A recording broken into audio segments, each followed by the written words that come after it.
আমি তো আজকে বক্তৃতার জন্য সময় চাইনি। সবাই আজকে যাদের তালিকা দিয়েছি তাদের সকলের সাথে কম বেশি কথা হয়েছে। এই কথাটাও সঠিক না। আমি মাননীয় হুইপ জনাব নুরুদ্দিন অপুর সাথে আমার এই ব্যাপারে কোনো কথাই হয় নাই। মাননীয় সদস্য জনাব লুৎফুজ্জামান বাবর, নেত্রকোনা ৪।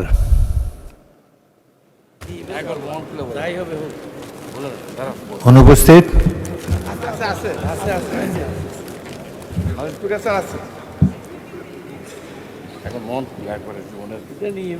আপনার সময় 10 মিনিট। মাননীয় স্পিকার, আমি তো আজকে বক্তৃতার জন্য সময় চাইনি। মাননীয় চিফ হুইপ,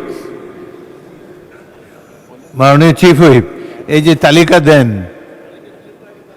প্রথমে ছাপানো, তারপরে হাতে লেখা, কিন্তু বক্তা তো পাওয়া যায় না।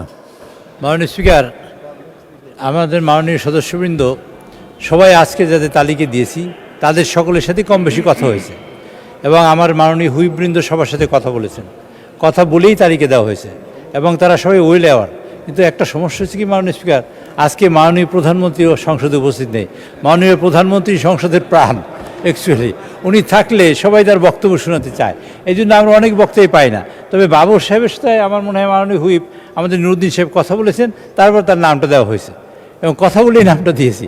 কাজে আজকে মাননীয় স্পিকার, আমি অনুরোধ করছি মাননীয় সদস্যবৃন্দ যারা আছেন তারা যদি বক্তব্য রাখেন, আমরা চেষ্টা করবো মাননীয় প্রধানমন্ত্রীর কাছে এই বক্তব্য পৌঁছে দেওয়ার জন্য, যাতে তিনি শুনতে পারেন যে আমরা কী বলেছেন আপনারা। ধন্যবাদ মাননীয় স্পিকার। জনাব লুৎফুজ্জামান বাবর, আজকে আপনি বলতে চাচ্ছেন না? আজকে আমি বলতে চাচ্ছি না, আর এই কথাটাও সঠিক না। আমি মাননীয় হুইপ জনাব নুরুদ্দিন অপুর সাথে আমার এই ব্যাপারে কোনো কথাই হয় নাই। আচ্ছা, ঠিক আছে, আপনি বসুন, আপনাকে পরবর্তীকালে সুযোগ দেওয়া হবে।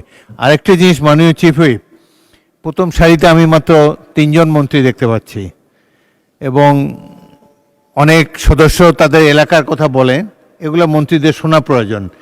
আপনি আমাদের পক্ষ থেকে মন্ত্রীদেরকে অনুরোধ করবেন তারা যেন সংসদে এসে মাননীয় সদস্যদের কথাবার্তা শোনেন।